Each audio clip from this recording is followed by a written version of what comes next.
শোন তোরা একটা আন্দোলন করবো ভাবতেছি। কেরে ব্রাজিলে আবার বিশ্বকাপ কিভাবে ফিরান যায় এই আন্দোলন নাকি? আরে না বাড়া, আন্দোলন হবে বেকার যুবকের বিয়ের আন্দোলন। ভাই এরকম আন্দোলন তো আমি জীবনেও দেখিনি।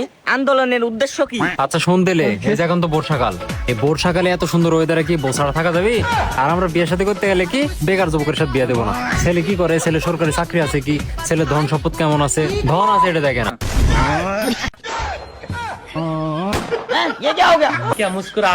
আরে আমি ধন সম্পদের কথাই বলেছি। আরে ভাই একবার ধনের কথা, একবার মনের কথা বলছো ভাই, কিন্তু 4 জনে তো আন্দোলন করে টিকতে পারবো না। পুলিশে তো বাইরে একবারে 5 সাল বাকলা তুলে খাবি। আরে পাগলা, আমার এরকম অসহায় অডিয়েন্স তো বহুত আছে। আপনারা যারা আমার সাথে আন্দোলনে যোগ দিতে চান তারা কমেন্ট করেন, আর আপনার এলে অসহায় যে বেকার যুবক বন্ধু আছে তারা মেনশন দেন, দলবাড়ি করতে হবে।